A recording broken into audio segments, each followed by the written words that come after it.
Hey everyone, tonight we're going to curl up with the strange, heavy life of a Roman emperor who didn't want to be one, Marcus Aurelius. You might have seen his face on a marble bust, beard like a tired lion, eyes full of thunderclouds. But what you don't see in that cold stone is what kept him up at night. Imagine this. You're lying awake on a straw-stuffed mattress in a cavernous palace chamber.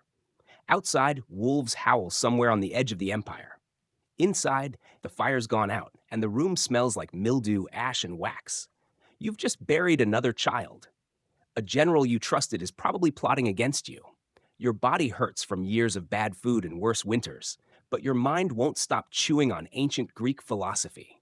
You have to get up tomorrow and run the most powerful empire on earth. Welcome to Marcus Aurelius's bedtime. You might not survive this story with your modern optimism intact. So before you get comfortable, take a moment to like the video and subscribe, but only if you really like what I'm doing here. And tell me where you're listening from. What country? What city? What time is it there right now? Now, turn off the lights, maybe turn on the fan for some soothing noise, and let's get down to business tonight. You trudge into the throne room of your own life at age 40, and the weight is already unbearable. You're Marcus, the Stoic emperor, the man who has ruled for nearly 2 decades. Your face doesn't crack when they bring you bad news, again, but your heart does. Sometimes you wonder if it's made of marble too. You keep going. Because you have to. Because duty, because reason, because the world is on fire and someone has to sit still while it burns. Let's rewind a bit. It's 175 CE, and you're in a military camp on the northern border of the Roman Empire. The Danube flows cold and merciless nearby, swollen with spring melt. You're wrapped in wool and silence, surrounded by soldiers who are too tired to speak. You sit at a wooden desk, candle flickering, scribbling in Greek. Not orders, not laws. Thoughts. Thoughts you never meant to publish. You could leave life right now, you write. Let that determine what you do and say and think. You don't write it because you're suicidal. You write it because you have to.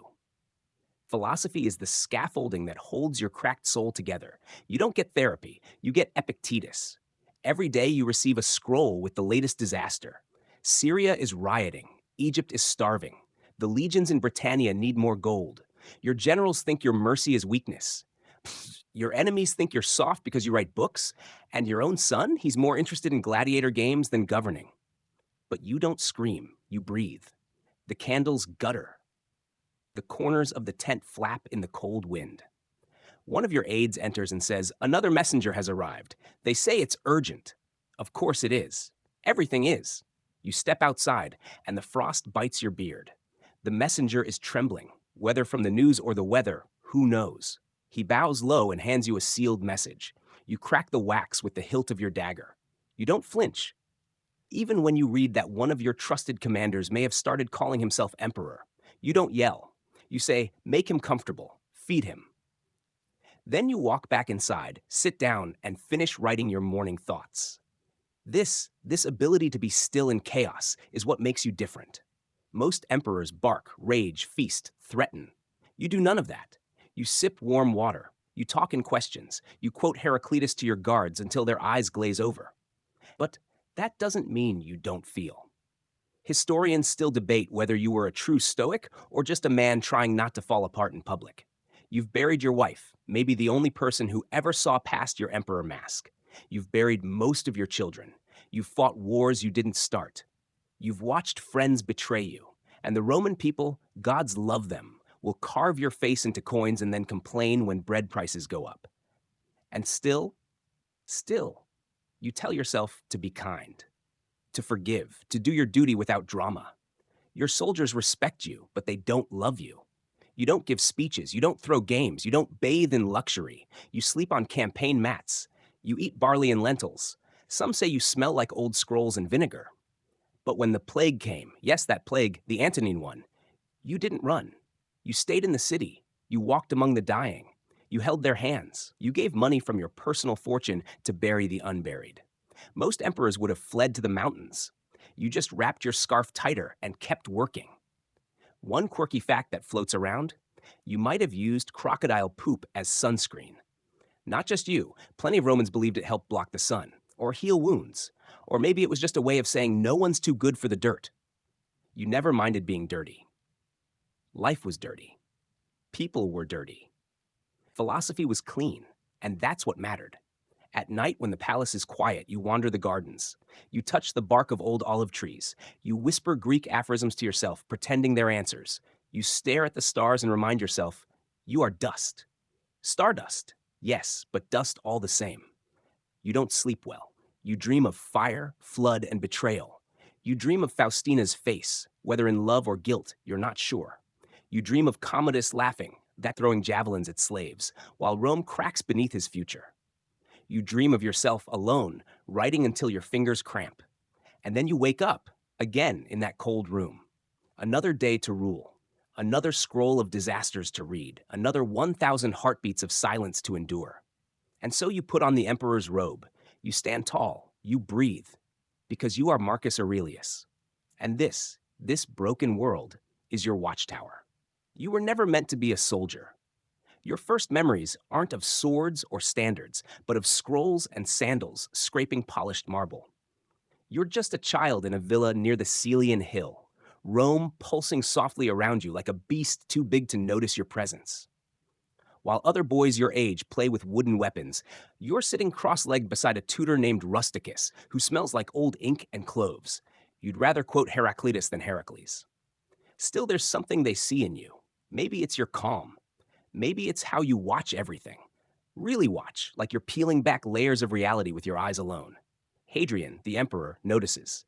He calls you Verissimus, the truest one. It's the kind of nickname that sticks like wet linen, noble and flattering, but heavy as a crown.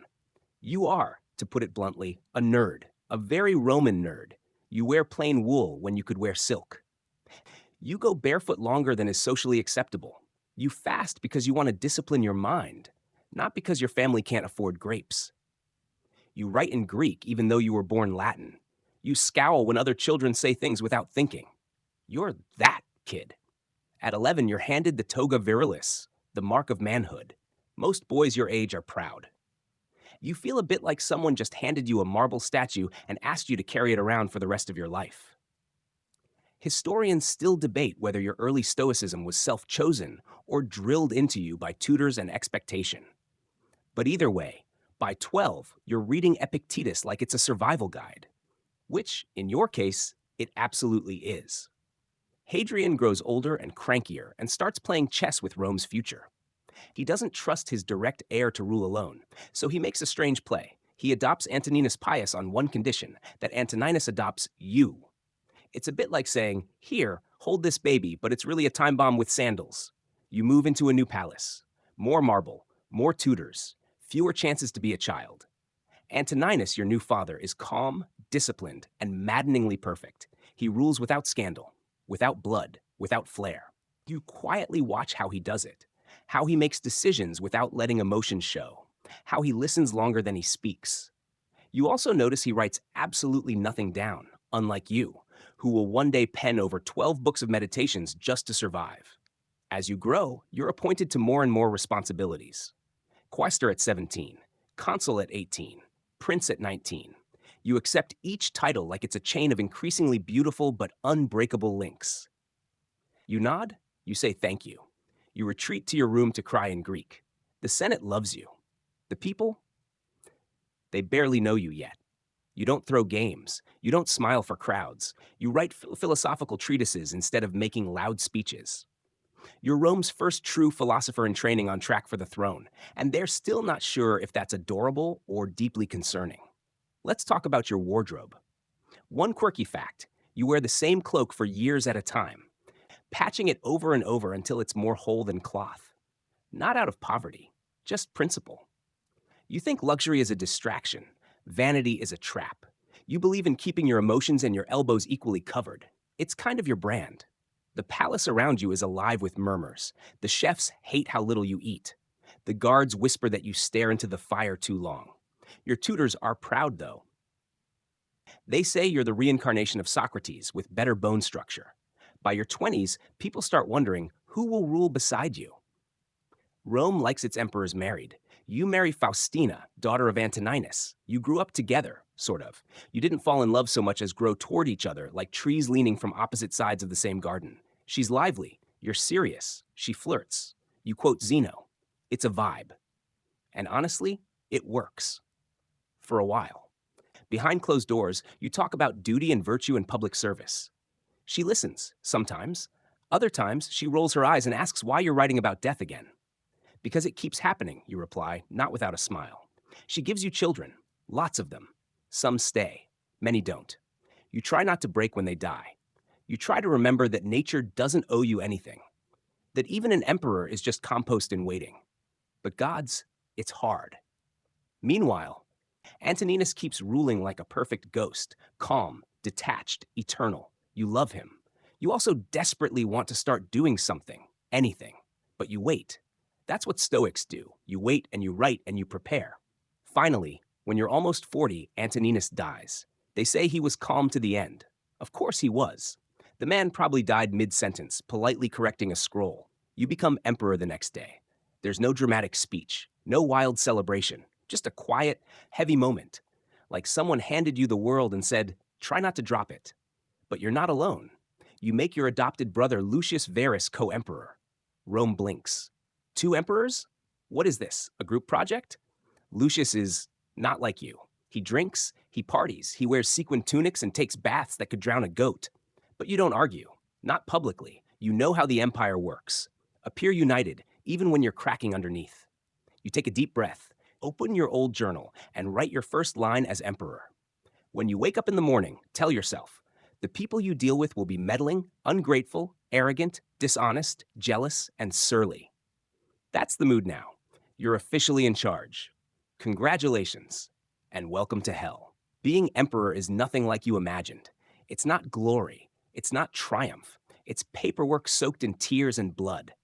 You sit behind a thick wooden table, surrounded by men who think their flattery matters more than your time. You nod. You breathe. You remind yourself, even the worst flatterer must return to dust. You keep a wax tablet beside your seat and scribble whenever things get too stupid. Don't waste time on what other people do or say unless it's aligned with virtue. That helps. You and Lucius Verus are supposed to rule together. Supposed to. In practice, you carry the empire on your shoulders while Lucius hosts parties that end with lions in the atrium. The Senate pretends not to notice. The army loves Lucius. He throws cash and gladiators at them like candy. You try not to judge. But some nights, you grind your teeth so hard it sounds like thunder in your bedroom. Then comes the war. The Parthian Empire, Rome's ancient eastern rival, decides this is a great time to test your new leadership. They invade Armenia. Lucius volunteers to go east, and you let him.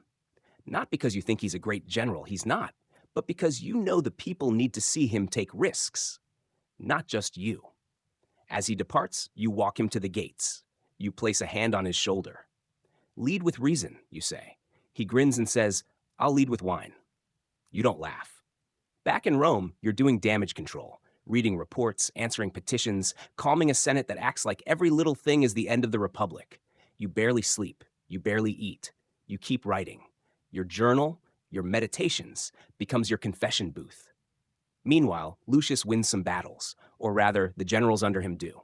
One quirky note, he sends you regular updates, though most of them sealed with wax stamped in the shape of Cupid. Apparently, he thought you needed cheering up. But then the soldiers start dying, not just from swords or arrows, from something worse. Fevers, coughing blood, skin turning black, the Antonine plague. It spreads like spilled ink. When Lucius returns from the east, he brings trophies. He also brings the disease. It ravages Rome, moving from household to household like a ghost with bad breath. People die in their sleep, in the streets, in the temples. You stop counting at some point. Maybe 5 million? Maybe more? Historians still debate whether it was smallpox or measles. They don't debate the devastation. It breaks the empire's spine. You don't run. Of course you don't. You organize mass graves. You open imperial funds. You force the Senate to stay in session when they'd rather hide in the countryside. You walk the city wrapped in your patched cloak, ignoring the looks of fear. You visit the sick. Your guards hate it, but you go anyway. You hold a boy's hand as he wheezes. He whispers, "Are you a god?" And you say, "No, just another piece of dying matter like you." His mother glares, but the boy laughs. You both laugh. Then he dies. You write about that moment later. Death smiles at us all. All a man can do is smile back. It's not cold, it's not cruel, it's you trying not to fall apart. Then Lucius dies. He collapses on the way to dinner. Stroke, maybe. Some say it was the plague. Some say poison. You don't investigate too hard. You mourn quietly. You burn the body, you give the eulogy, and you move on. Because Rome still burns and there's no time for long grief.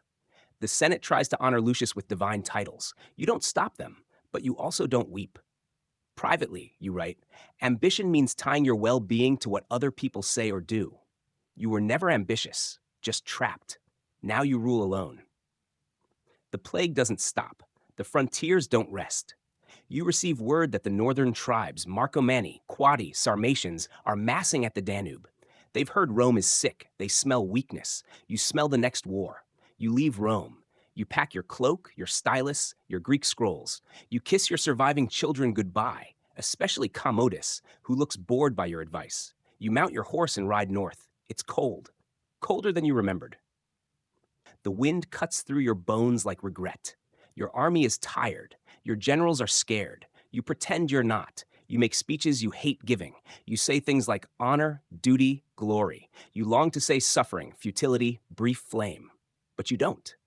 Instead, you open your journal and write. You have power over your mind, not outside events. Realize this, and you will find strength. Then you close the book and plan another campaign. Every night, you dream of Rome, of Faustina, of simpler days that probably weren't simpler at all. You drink warm wine. You cough more than you used to. Some of your men think you're dying. Maybe you are. You tell them it's just the weather. They don't believe you. You don't believe you. But you keep marching, because that's what emperors do, especially ones who didn't ask for this. Love for a Stoic is complicated. You're Marcus Aurelius, emperor of the Roman world, and you love your wife, maybe. Or maybe you love the idea of her. Or maybe you've trained yourself to love her, because that's what virtue demands. Either way, Faustina is yours, empress, mother of your children, companion of your darkest years. She is everything you're not. Where you are quiet, she is dazzling. Where you hesitate, she leaps. She loves gladiator games. You think they're a moral collapse. She throws lavish feasts. You prefer a bowl of lentils and silence. She laughs in the face of gossip. You analyze it like a philosopher trapped in a high school. But you stay with her. Not just because it's expected. Not just because she's Antoninus Pius's daughter and marrying her secured your place in the imperial line. You stay because somehow her chaos balances your stillness. It's maddening. And it works. Except when it doesn't. The rumors start early. That Faustina's flirting with soldiers, that she's too close to certain generals, that one of your children doesn't quite look like you. The whispers echo through marble corridors and trickle into Senate meetings. You pretend not to hear. That's what a Stoic does. Historians still debate whether Faustina was actually unfaithful or just a woman trapped in a palace where any sign of joy became scandal. You, of course, say nothing. Not in public. Not even in your meditations. That's the odd part. She's barely mentioned. The empress who stood beside you through plague, famine, and war gets less ink than the concept of endurance. But in your actions, we see the truth. You honor her constantly. You name buildings after her.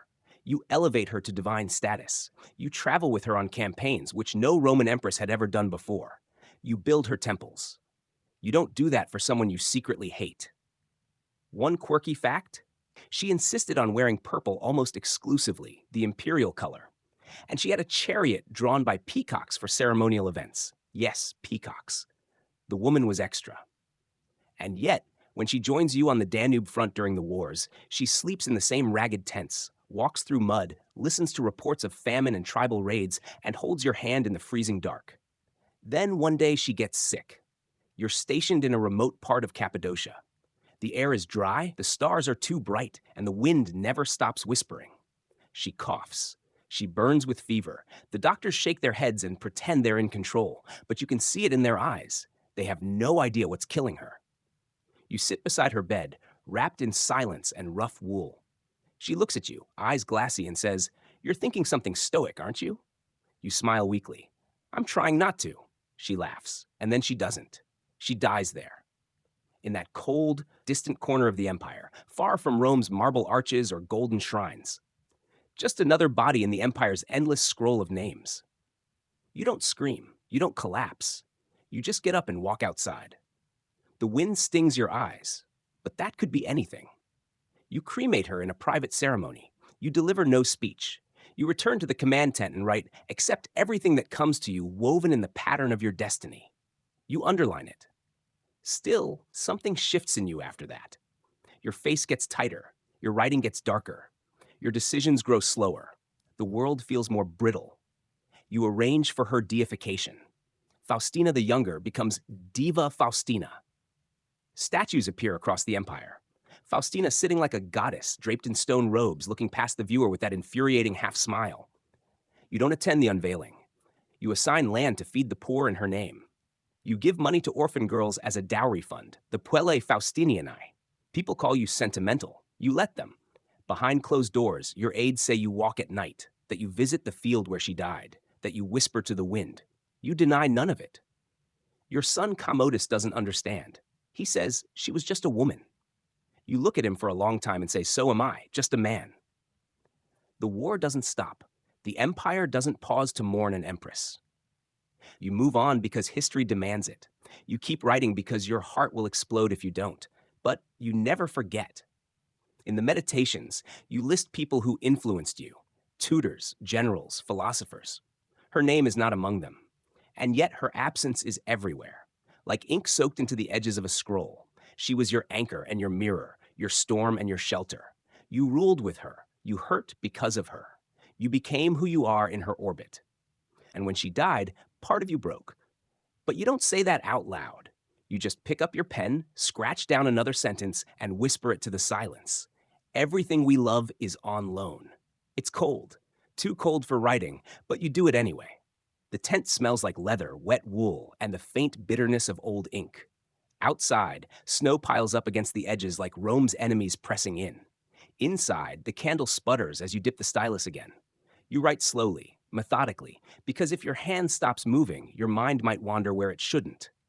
You're writing what will one day be called the Meditations. You don't call it that, of course.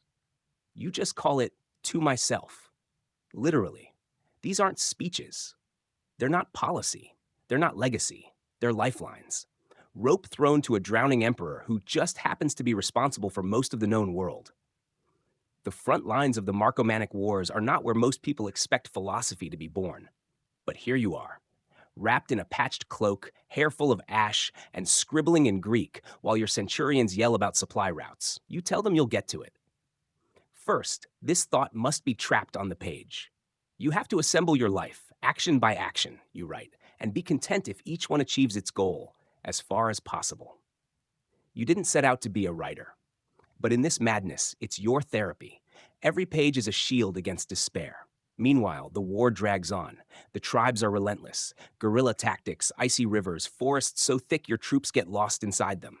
You're not fighting an organized enemy. You're fighting hunger, fear, exhaustion. Rome's soldiers aren't built for this terrain, but you lead anyway. In between battles, you keep writing. Be like the rock that the waves keep crashing over, you write. It stands, unmoved, and the raging of the sea falls still around it. That one feels a little too real. One quirky moment? During a particularly brutal winter campaign, you insisted that every soldier receive a daily ration of wine. Cut with water, of course. Because you believed warmth of spirit helped morale more than metal. Your generals were skeptical. Your men were grateful. They nicknamed you Pater Campi, father of the camp. But even as the battles grind on, you still make time to read. Scrolls are brought in from Rome, copies of Epictetus, Seneca, Plato.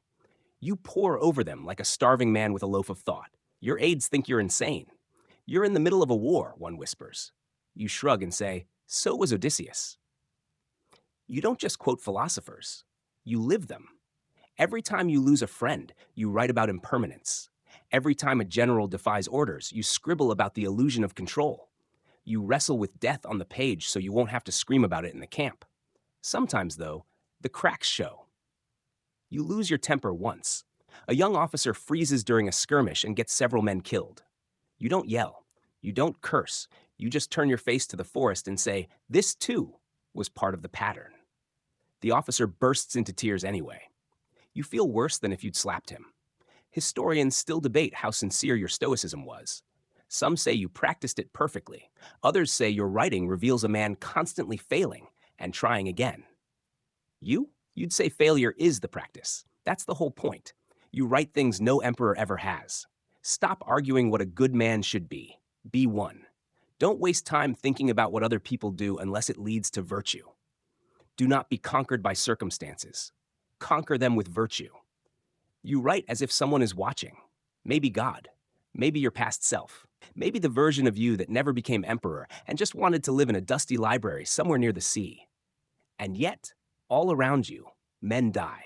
The plague still smolders in pockets. Tribes attack supply lines. Even Rome, far away, trembles with uncertainty. You feel like you're holding the empire together with one arm while writing with the other. In the evenings, you sit by the campfire, quietly listening to the soldiers. They speak of home, of wives, of sheep, of the girl who kissed them once in Gaul and never wrote again.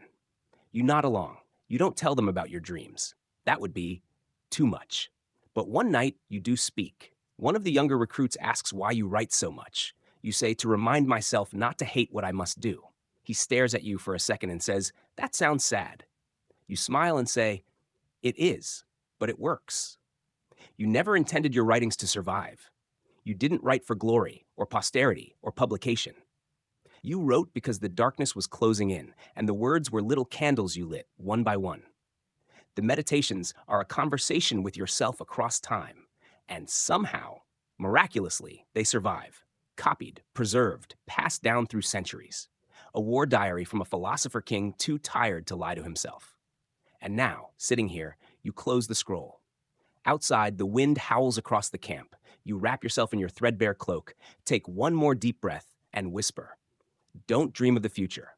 Don't dwell on the past. This moment is enough. You'd think the worst was over. But Rome, being Rome, always saves something nastier for dessert. The Antonine plague is still crawling across the empire like a fog of death. Your army is thin, your generals are exhausted, and the northern frontier, it's not holding. The Marcomanni, those relentless tribes pressing against the Danube, seem to multiply. Their raids hit deeper, bolder. They cross frozen rivers with fire and fury, torching Roman towns that have stood for generations.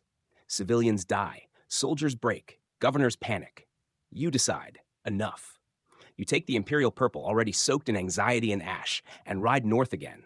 No delegation, no delay, no throne room deliberation. Just boots, horse, sword, and that old patched cloak that makes your staff wince. You leave Commodus in Rome. He's still a teenager, more interested in showing off his biceps to the slaves than learning Latin declensions. You write him letters, pages of advice, philosophy, cautionary tales. You imagine him reading them carefully by candlelight. He does not. You head to the frontier. The war is messier this time. It's not glorious. It's cold. Mud sticks to your sandals like guilt. The forest seems to breathe, thick with eyes and arrows. Your soldiers are loyal, but they're afraid. They whisper of curses, gods turning their backs, Rome collapsing from the inside out. They're not entirely wrong. Food is scarce. Gold scarcer. Morale is dust. You visit the wounded yourself, kneeling by beds that smell like sweat and mold and burnt herbs. You touch their hands. You don't flinch when they ask, is the empire going to fall? You lie. You say, not while I breathe. One quirky episode sticks out. During a temporary truce, you receive an envoy from a Germanic tribe.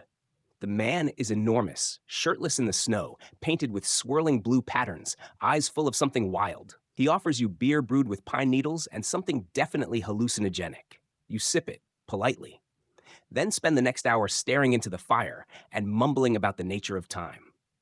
Your aides agree not to record that part in the official report. But behind the levity, the war is real and brutal. Villages are wiped out, fortresses overrun. A Roman cohort disappears overnight. Some say eaten by wolves, others say ambushed and buried in the snow. You send reinforcements, you send letters, you send prayers, and you write. Even in this chaos, you find time to scribble. You could leave life right now. Let that determine what you do and say and think. Morbid? Maybe, but practical. Then comes the turning point. A strange one. You're trapped, literally.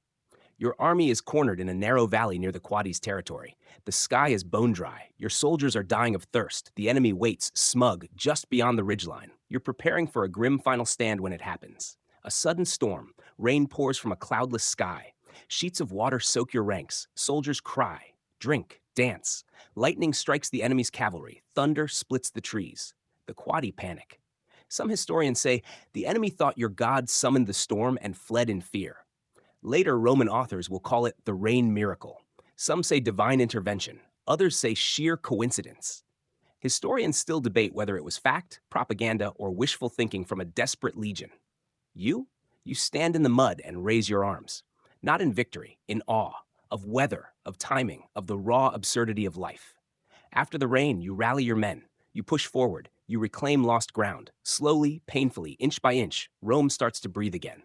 But every battle costs something. More men, more friends, more pieces of yourself. You lose a legate to ambush, a beloved centurion to gangrene.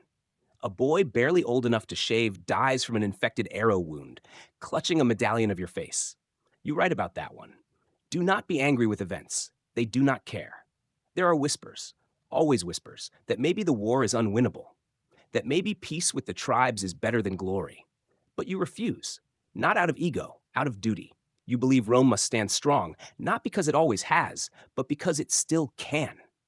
You draft new policies. You offer land to peaceful tribes, conditional citizenship, paths to integration. Some accept. Others laugh in your face. You take the insults like stones in your sandals. Annoying, but expected. Meanwhile, the Senate back in Rome sends letters filled with half-hearted praise and full-throated complaints about taxes. You smile bitterly. Bureaucracy doesn't stop for war. If anything, it sharpens. One letter from Commodus arrives. It's brief, sloppy Latin, misspelled names. He asks for a new horse, a better tutor, and whether he can skip his next philosophy lesson. You sigh. You write back. A man's worth is measured not by comfort, but by what he can endure. He probably doesn't read it. Still, you fight on. You endure. You become a fixture on the frontier, a strange, quiet figure, wrapped in old wool, muttering Greek aphorisms while the empire hangs on your cracked spine. You refuse luxury. You eat what the men eat. Sleep where they sleep, bleed when they bleed, and they love you for it. They don't always understand you, but they follow you. Because you do the one thing few emperors ever truly do. You lead by example. The children never stop dying. You're Marcus Aurelius, emperor of the known world, and father to how many now? At least 13. Only 5 survive. Maybe 6, depending on whether the latest fever breaks or doesn't.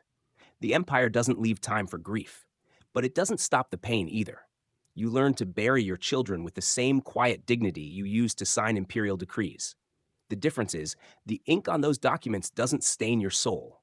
And yet, you don't cry in public. Never. That would cause panic. The emperor must appear eternal. But behind closed doors, in your cramped field tent or candlelit study, you write instead, you are a soul carrying a corpse. Cold? Maybe. True? Absolutely. The world says you're the Stoic emperor, the philosopher king who governed with reason, not emotion. But reason doesn't spare you the ache when you see a small tunic folded on a bed, never to be worn again. Or when a child's favorite wooden lion sits abandoned on the palace floor. You feel these things. You just don't let them dictate you. Faustina bears many of the children and many of the losses. You watch her grow more distant with each funeral. Maybe that's why she spent so much time on campaign with you, running from Rome's funeral pyres to the front lines of someone else's pain. At least the screaming in battle is louder than the crying in cradles. Historians still debate how many of your children died. 5? 8? 11? Records are unclear, but the emotional toll is obvious, woven between the lines of your meditations, especially here. Don't imagine that what's hard for you to bear is unbearable for others. You reread that one a lot. One of the most painful episodes, the death of your young twin sons, born full of promise, named with care, doted on by nurses and gods alike. One dies suddenly, no warning. The other follows not long after, as if broken in half by grief. You sit by their shared funeral pyre, eyes locked on the flame. You don't speak. When a senator offers empty words about fate, you just nod once and whisper, "Nature has no sympathy." Your attendants say your face becomes tighter after that your sleep shortens, that your patients phrase more easily. You begin writing more often. Some entries are just phrases repeated over and over, like mantras warding off madness. Loss is nothing more than change. Everything is borrowed. Return what isn't yours. Commodus somehow survives them all. Healthy, loud, and increasingly difficult. You try with him. You really do. You bring in the best tutors. You sit with him during readings of Homer. You spar with him gently, hoping he'll absorb the discipline of a soldier, the wisdom of a student, the composure of a Stoic. But he yawns through lectures. He skips philosophy to play games. He jokes about gladiators and dreams of parades. One quirky moment?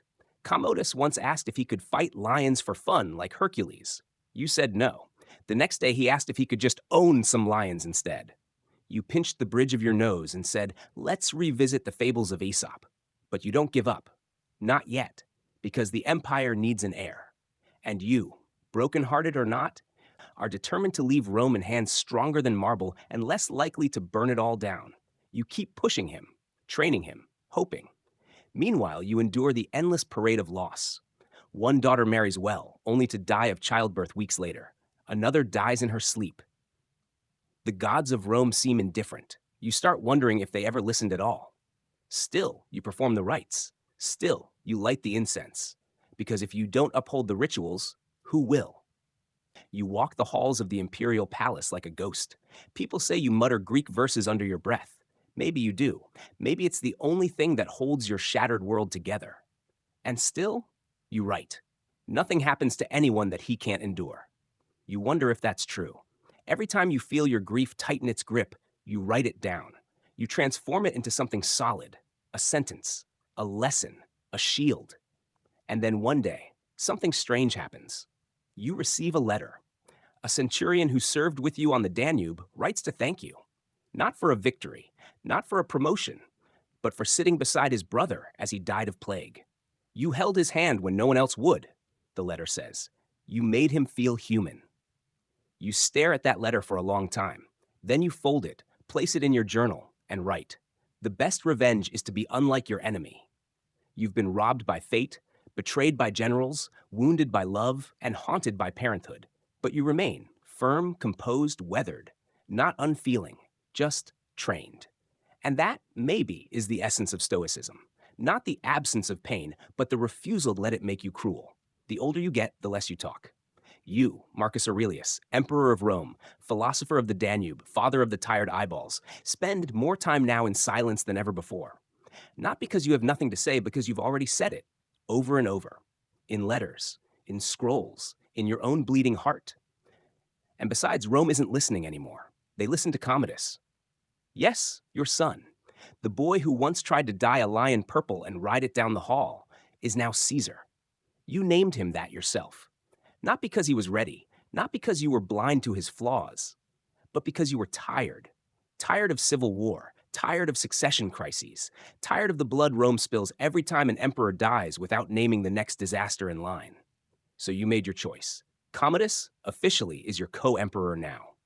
You dress him in the purple, you carve his name into the marble, and you write in your meditations, do not expect figs in winter, for that is not nature's way. Historians still debate whether naming Commodus was your greatest failure or your greatest sacrifice. Was it weakness or a desperate act of love? Maybe both, maybe neither. Maybe it was just the least bad option in a world where all the other emperors came to power by drowning Rome in civil war. So now you watch him. He struts around camp in polished armor he's never bloodied. He practices speeches in front of a mirror. He names horses after gods. You try to teach him restraint. But he doesn't want restraint. He wants applause. You must lead with reason, you tell him. I'd rather lead with a sword, he says, grinning. You say nothing. You just look at him, long enough for him to get uncomfortable and mumble something about a meeting. Still, you hope. Hope that age will temper him. Hope that power will awaken duty. Hope that deep down, the teachings you whispered into his thick, curly head as a boy are still in there somewhere, growing like weeds between gladiator games. And you do what you always do. You write. Do not waste what remains of your life in speculating about others, unless it is with a view to some mutual benefit. Meanwhile, the front stabilizes. Years of war have worn down the Germanic tribes. Some sue for peace. Others offer troops to serve in your army. You accept. Pragmatism over pride. You've always preferred a quiet border to a glorious battle. You even plan a new Roman province beyond the Danube, Marcomannia. You draft maps, dream of cities that will never come. Because just as the idea starts to blossom, you get sick. It starts small, a cough, fatigue, but you've survived worse. Plague, grief, Commodus's jokes. This feels manageable, but it isn't. The doctors call it a fever, the kind that crawls into your bones and doesn't leave. Your limbs shake, your thoughts scatter, you struggle to hold the stylus steady. Still, you write, death is a release from the impressions of the senses and from desires that make us their puppets. Your aides grow quiet. They whisper when you're not in the tent. Commodus stands beside your cot, shifting from foot to foot. You'll be fine, he says. You're always fine. But his voice cracks at the end. And you know he's lying to both of you. One quirky moment, you ask to see the stars. Your men carry you out on a stretcher. You look up at the night sky, those same constellations that Greek philosophers traced 1,000 years before. They're always there, you whisper, even when we're not looking. Your final days blur. You dictate a few last letters. You refuse extravagant treatment. You give away your personal food rations to the soldiers. You ask for nothing, not even comfort, just a pen and quiet. Commodus visits one last time. You reach for his hand. Rule wisely, you say, but if you cannot be wise, be just, and if you cannot be just, be brief. He laughs. Then he leaves. He never was good at long goodbyes. You die in your tent, surrounded not by marble or silk or senators, but by soldiers and scribes, men who called you pater campi, who followed you through forests, storms, and failure. You don't die like a god, you die like a man, calm, resigned, with a half-written sentence on your lips and no crown on your head.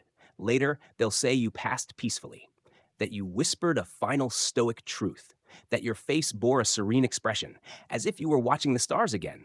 Maybe, or maybe you just whispered. Finally, some sleep. You are gone, but Rome keeps spinning like a coin that refuses to land. They burn your body in a pyre fit for a god. Senators cry. Soldiers salute. Commodus, newly alone, weeps loudly enough for statues to hear. He wears purple robes with gold embroidery that you would have hated. He gives a speech you would have edited. And then, almost immediately, he starts ruining everything.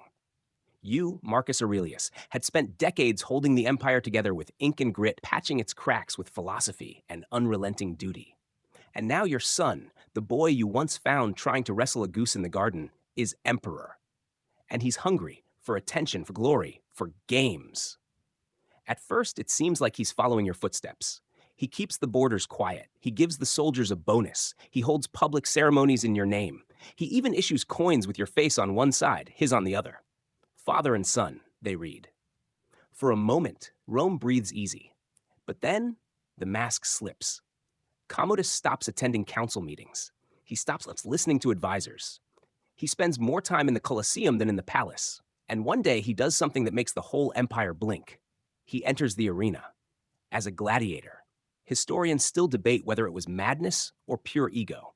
Commodus dons lion skins, carries a wooden club like Hercules, and charges into mock battles, fighting wounded animals, disabled gladiators, even actors dressed as barbarian kings. He wins, of course. The crowd cheers. The Senate winces. You roll in your urn. He renames Rome after himself, Colonia Commodiana. He renames the months after his titles. He names himself Hercules Reborn.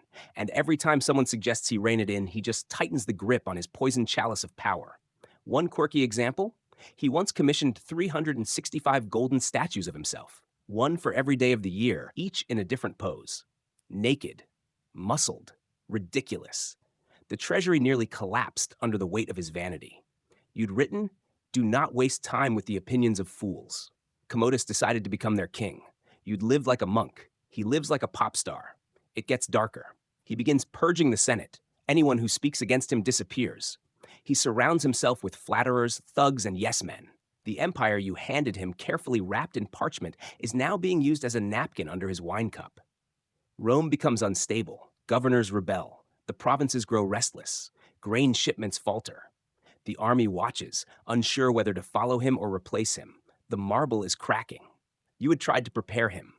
Your meditations sit untouched in the palace library. Scrolls of wisdom he never read. You can picture them now, collecting dust while Commodus parades through the forum in leopard print boots. Still, some try to fix things. Your former advisors, men who served with you on the Danube, who knew the value of silence and steady hands, begin whispering of conspiracy.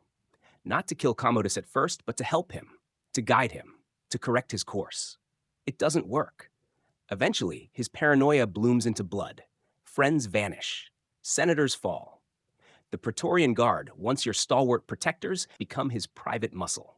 He strangles Rome with the same hands that once reached for your approval. And then comes the final betrayal. Your daughter Lucilla, once so loyal, now terrified of what her brother might do, joins a plot to assassinate him. The plot fails, spectacularly. She's exiled, then executed. Aurelius' blood spilled by Aurelius' blood. Even now, historians argue, was Commodus always broken? Or did grief, fear, and absolute power rot him from the inside? You might have asked the same questions, but it's too late for answers. Eventually, the people reach their limit. December 31st, 192 AD.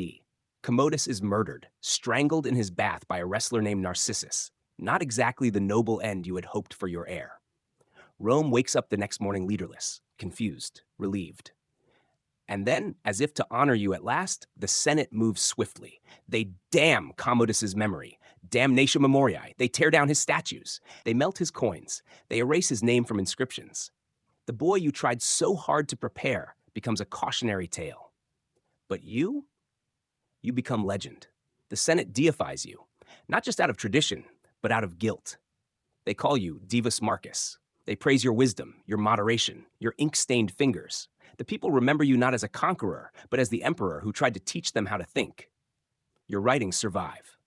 The meditations, never meant for anyone but you, outlive Commodus, the Senate, and eventually the Western Empire itself.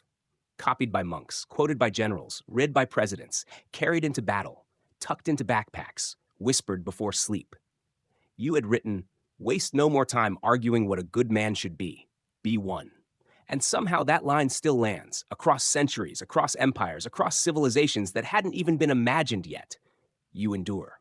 Not through armies, not through monuments. Through thought. The strange thing is, death didn't silence you. You, Marcus Aurelius, are still speaking, quietly, patiently, through scraps of parchment and fragments of thought. Long after the empire breaks, long after the eagle standards are buried under barbarian feet, your words keep floating up. You were never meant to be famous. That was the joke. You didn't write for legacy. You wrote because you were trying not to drown. But now you're the philosopher emperor, the Stoic sage, the marble bust in every philosophy student's dorm room, even if they only remember the beard. What happened? Well, it starts small. Monks in remote corners of what's left of the Roman world begin copying your words. One scroll, then two, then 10. They're not sure if it's scripture or strategy, but it feels important. It feels different. You weren't writing to be understood, but you were honest. And that, apparently, is rarer than gold. Your meditations aren't neatly organized. There's no plot, no argument, just one man thinking out loud, trying not to go crazy while governing an empire with a stomach virus and a demigod complex for a son. And people relate, especially when things fall apart. Centuries pass, empires rise and crumble. The Western Roman Empire collapses. The Eastern Empire becomes Byzantium. Then Byzantium falls. And still someone, somewhere, is hunched over a page with your words. Look well into yourself. There is a source of strength which will always spring up if you look. Your words survive the Crusades, the Plague, the Renaissance. They hide in libraries. They resurface in universities. Sometimes they're misquoted, sometimes misunderstood, but always they persist. Historians still debate why your work lasted when so much else from your age didn't. Was it the style, the message, the timing, or maybe it's that universal ache you captured, that feeling of being responsible for more than you can control, of trying to be calm while the world is a bonfire. Because who doesn't feel like that? One quirky moment? In the 17th century, your meditations became a favorite among naval officers. British captains kept copies in their sea chests, right next to their pistols and brandy. Turns out, Stoicism and stormy waters go well together. Then comes the 20th century. Your words resurface in World War I trenches, in prison camps, on nightstands during air raids. You, Marcus, become the whisper in the dark saying, "You can endure this, even this." And then, in the oddest twist of all, you become popular. Modern readers discover you not through marble statues or dusty textbooks, but through memes. Social media quotes, podcasts, your face next to lines like, "You have power over your mind, not outside events." You've been turned into motivational posters and TikTok backgrounds. Somewhere, someone's listening to your words dubbed over lo-fi beats while studying for finals. It's bizarre, and yet oddly fitting, because even now, the world is loud, angry, confused. And you offer quiet, discipline, perspective. And it's not just philosophy majors. CEOs read you before board meetings. Athletes recite your lines before games. Soldiers keep your words in their pockets. Therapists assign you like medicine. Why? Because you didn't pretend to have it all together. You wrote, "Don't act as if you'll live 10,000 years. Death hangs over you. While you live, while it is in your power, be good." Simple, direct, unbearably relevant. There's no theology, no prophecy, no politics, just one man sitting in the cold, trying to stay human. You didn't change the world with laws, not really, not like Augustus or Constantine. But you changed it with perspective. You reminded people they could still choose how to react, even when everything else was on fire. And that's what sticks. Your tomb is long gone. The empire is dust. Commodus is remembered mostly for being the final boss in Gladiator. But you're still here, in the voice of someone talking themselves down from rage, in the calm breath before a hard decision, in the half-muttered mantra, "This is just an impression, not the thing itself." And it turns out that's stronger than any army. You ruled Rome, but your empire now is much weirder. You, Marcus Aurelius, inhabit a world you could never have imagined. People carry glowing rectangles that hold entire libraries, and yet somehow still use them mostly to argue. Statues of you stand in universities. Quotes from your meditations float through Instagram like secular scripture. You are a hashtag. You are a screensaver. You are a TikTok voiceover telling someone in Kansas not to punch their boss. And you know what? You'd probably be okay with that. Because this was never about glory. It was about clarity. About surviving the storm without becoming it. About holding your dignity when everything around you screamed for a reaction. That was Stoicism. And that still lands, whether you're marching against the quaddy or trying not to scream in traffic. Let's rewind for a second. Back when you were alive, Stoicism wasn't some obscure self-help movement. It was mainstream. It was what educated Romans studied to keep from unraveling when their neighbors got promoted or their bathhouse collapsed. Epictetus, Seneca, Zeno. These were your people, your spiritual co-workers, the ones who helped you breathe through plague, war, and Commodus's weird lion obsession. But over time, Stoicism faded. Empires shifted. Christianity rose. The idea that you could build inner peace without divine salvation became suspect. Your works were preserved quietly, tucked between church fathers and Aristotle. Still, your ideas lingered. The Stoics believed in logos, the rational order of the universe. You believed in duty, even when the world made no sense. Especially then. That's what modern readers connect to now, not because they're all philosophers, but because they're overwhelmed. One quirky fact? In the 1960s, NASA engineers studied Stoic principles to help astronauts train for isolation in space. You, the guy who once battled Germanic tribes in a snowstorm, ended up shaping how humans handle zero gravity. Your words orbited the Earth before they ever went viral. And the meditations? They become a kind of therapy, especially in modern chaos. Someone's having a panic attack before a job interview. If it is not right, do not do it. If it is not true, do not say it. Someone's mourning a loss? You could leave life right now. Let that determine what you do and say and think. It's eerie how these sentences, written in a tent 2,000 years ago, fit so cleanly inside a subway ride, a courtroom, or a hospital waiting room. Historians still debate how stoic you really were. Some say you failed the doctrine. You showed too much feeling, indulged too much grief, appointed the wrong heir. Others argue that Stoicism isn't perfection. It's falling off the horse and getting back on, again and again, while muttering, "Everything is according to nature," under your breath. And here's the thing. You didn't sell a philosophy. You lived it. Messily. Honestly. You weren't Epictetus in a robe, calmly enduring exile. You were a father losing children, a soldier losing friends, a ruler losing sleep, and you still chose virtue. You still wrote things like, "When you arise in the morning, think of what a precious privilege it is to be alive, to breathe, to think, to enjoy, to love." That doesn't sound like a philosopher sitting on a pedestal. That sounds like someone sitting next to you, watching the sunrise, trying not to spiral. And now, you're with us more than ever. You're the quiet voice in a therapy session. You're the underlined sentence in a worn paperback. You're the whispered line before someone makes a scary choice. The obstacle is the way. You're a Stoic, but you're also a storyteller. You understood the power of narrative, that what we tell ourselves about what happens matters more than the thing itself. That suffering can be shaped, framed, transformed. That's your gift. That's your legacy. Not empire, not statues, but a way to walk through fire and still be kind. If you could see the world now, Marcus, you might chuckle, then frown, then start writing again. Your legacy has wandered far and wide, from the halls of ancient academies to high school gym locker rooms where someone has tattooed Amor Fati across their bicep. They'll tell you it means love of fate, which is close enough for now. People interpret you in strange ways. Some treat you like a prophet, others like a life coach. Some cherry pick your words to excuse being emotionally unavailable. Others genuinely carry your meditations like armor through grief, loss, and modern chaos. You didn't expect any of this, of course. You just wanted to be decent. That was your whole mission. Govern without cruelty, live without complaint, die without regret. And for a while, you did. But modern readers, they're still figuring out how to use you. For some, you're a shield against overwhelm, deadlines, traffic, breakups. For others, you're permission to let go of what they can't control. For a few, you're a guy with a cool beard who sounds smart on Instagram. One quirky fact, in the early 2000s, your meditations sold better than some modern bestsellers. Not bad for a Roman emperor who died of fever in a war tent while his son was busy inventing professional cosplay. Still, you weren't trying to sell anything.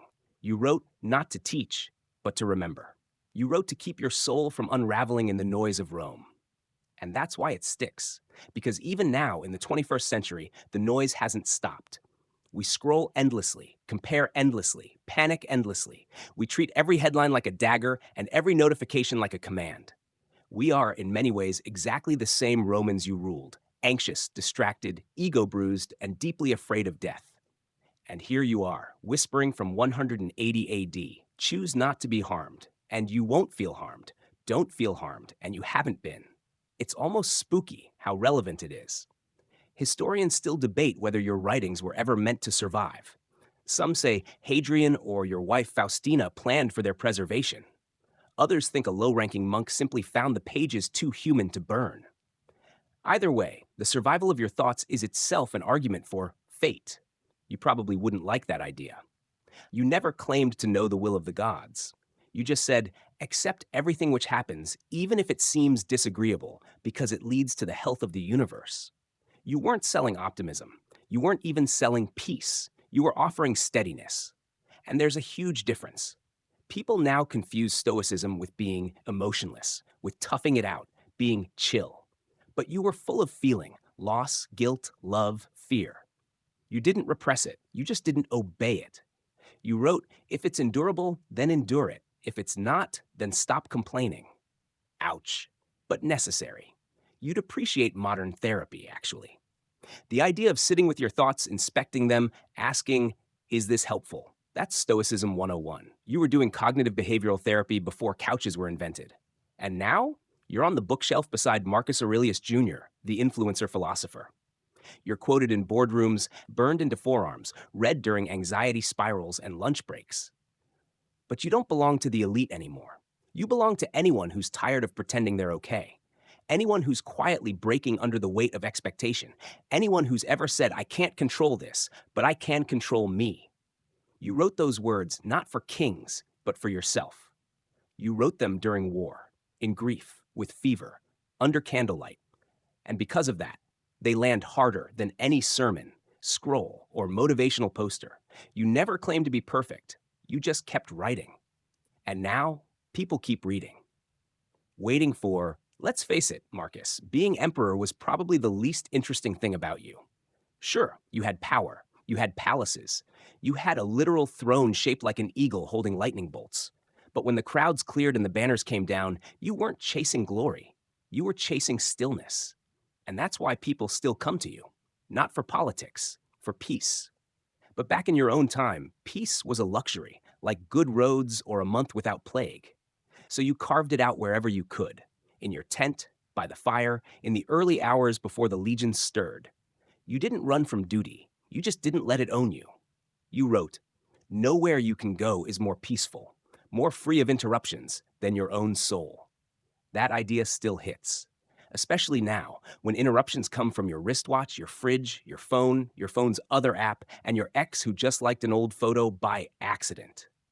Modern life is chaos with Wi Fi, but somehow your 2,000-year-old quiet still cuts through.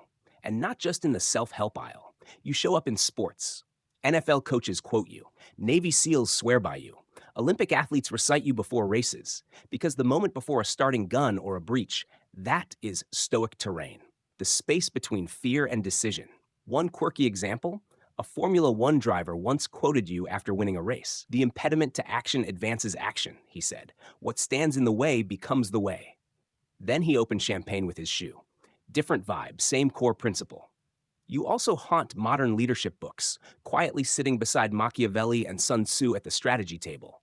But unlike them, you're not about manipulation or dominance. You're about inner discipline.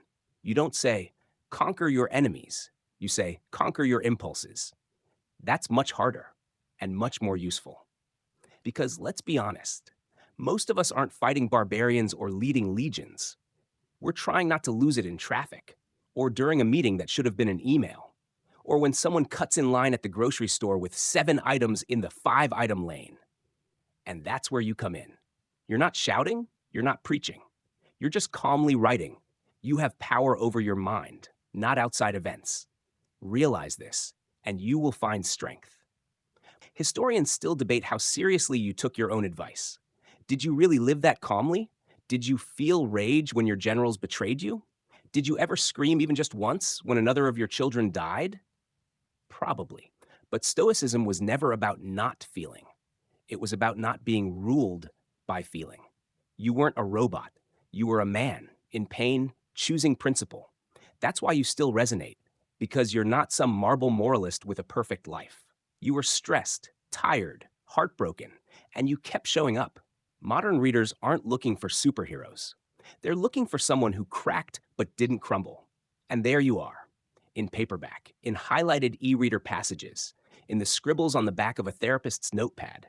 And your impact isn't always dramatic. Sometimes it's tiny, invisible. Someone reads you before quitting a job that's eating them alive. Someone reads you before forgiving their father. Someone reads you on a park bench at 3 a.m. and puts the bottle back in their coat pocket.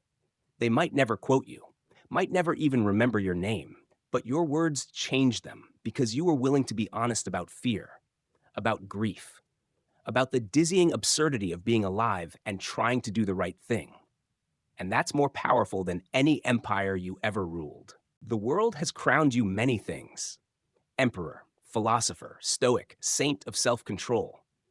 But you never sought any of it. You weren't trying to become the marble face of mental resilience. You were just trying to make it through one more sunrise without losing your soul. Now your face sits on coins, busts, textbooks, and screen-printed t-shirts sold by people who probably haven't read past the first 5 lines of your meditations. But your words still work, because the truth doesn't age. And the truth is, being human is hard. You knew it in your bones, in your bruises, in the blood on your boots and the ink on your sleeves. You didn't hide from that fact. You just leaned into it, asking over and over, what is in my control? That question, it's still saving people. We live in a time when control is a performance. Filters, status updates, carefully composed lives. But underneath all that noise is a little flickering voice trying to hold the center. And that voice, it sounds a lot like you. One quirky moment from modern times: during the COVID-19 lockdowns, meditation sales spiked. People trapped indoors, spiraling in uncertainty, reached back 2 millennia for calm. Not for answers, but for clarity. For sentences like, "You don't have to turn this into something. It doesn't have to upset you." Historians still debate whether your stoicism was meant to inspire endurance or promote detachment. But that's the thing. Life isn't clean like a scroll. It's messy. And so were you. You felt the pain. You just didn't turn it into bitterness. Even now, the world tries to fit you into tidy boxes. Some paint you as a sage king, others, a tragic father. Some use your quotes like ammo to harden themselves against empathy. But the real you? You were a contradiction, soft and strong, tired and driven, noble and heartbroken. You didn't tell people how to live. You showed them how to stay alive. Even when the sun didn't rise, even when your own child became your undoing, even when the empire looked more like a graveyard than a nation. And still you wrote, waste no more time arguing what a good man should be. Be one. That line's been etched on tombstones, tattooed on arms, whispered in locker rooms and hospital beds. Not because it's fancy, but because it's blunt. It doesn't promise ease, it demands effort. You didn't make philosophy poetic. You made it practical, sharpened it down to a blade that could cut through chaos. You didn't hand out hope, you handed out tools. Your legacy isn't what you conquered, it's what you taught people to do when they couldn't win. Breathe, simplify, stand up straight, do your job. And now, in this strange digital age, you're more needed than ever. Because the modern world doesn't suffer from a lack of knowledge, it suffers from a lack of wisdom. We know more than we ever have. And yet, we panic, we flinch, we lash out. You remind us, you always own the choice to be kind. You remind us that power isn't noise. It's silence, wielded with purpose. That's what people come back to, over and over, through recessions, heartbreaks, disasters, and Tuesday mornings with existential dread. Not because you were perfect, but because you weren't. And still, you chose to be good. Now we come to the end, not of your story, Marcus, but of your presence in it. Because even after death, even after your words outlived your empire, your memory carries weight. Not like Caesar's with his ambition or Nero's with his fire, but like a stone smoothed by time, solid, quiet, enduring. You didn't carve your name into the world with war. You didn't flood Rome with gold or throw festivals that rattled the Alps. You gave them something subtler, something that most emperors couldn't even recognize, a manual for sanity. You didn't ask people to worship you. You asked them to look inward. You didn't say, follow me. You said, know yourself. And when things broke, when storms came, when people lost their way, they reached for your compass. And what was it, really? Simple, steady. Live according to nature. Do your job. Accept what you cannot change. Be just. One quirky moment from centuries later? Nelson Mandela reportedly kept your meditations while imprisoned on Robben Island. It sat beside books by Tolstoy and Shakespeare. In a cell barely large enough for sleep, your voice remained, soft, steady, reminding him. It is not death that a man should fear, but never beginning to live. Historians still debate whether you wanted to be remembered. Your writings never asked for legacy. You never signed them for the ages, or memoirs of a great man. You scrawled your thoughts like someone trying to keep from unraveling. That's why they last. Because the world isn't short on confidence. It's short on quiet strength. It's short on people who can stand still in the storm and say, I didn't choose this, but I can choose how I respond. And that's what you taught us, how to respond. To failure, to power, to loss, to uncertainty. Even now, you're not a symbol of success. You're a symbol of staying human. In war, in grief, in confusion, in love. You left the world not with a bang, but with a breath. No great monument, just a trail of ink and a whisper. Stop arguing what a good person should be. Be one. And now your voice lives in us. Every time someone chooses patience over fury, every time someone swallows pride to tell the truth, every time someone fails and stands back up with grace. You are not remembered because you ruled Rome. You are remembered because you ruled yourself. And that's eternal. Cool down. So now, breathe. Let the noise of the world fall away. The streets, the headlines, the endless scroll of wants and worries and warnings. Let it all go, just for a little while. You've traveled across centuries tonight, through the marble corridors of Rome, through war camps, funeral pyres, silent libraries, and quiet moments of a man who didn't ask to be emperor, but decided to be decent anyway. Marcus Aurelius didn't promise perfection. He didn't demand your admiration. He never once said, look at me. What he said over and over was, look inside. Because everything you need, it's already there. Courage, calm, reason, grace. You don't have to be a philosopher to choose kindness. You don't need a toga to stand tall in chaos. You don't need a scroll to know what's right. Just a little breath, just a little stillness. That's all Marcus ever wanted, for himself and maybe for you too. Not applause, not fame, just clarity, just peace. So take that with you now, as the world grows quiet around you. Let it sink into your bones, the way his words once sank into the mind of a soldier before battle, or a mother by candlelight, or a reader sitting alone and wondering, how do I live well, even when it hurts? You already know. You just have to remember. Now turn off your screen, let the room go dim. And for tonight, just be still. End of script. Good night.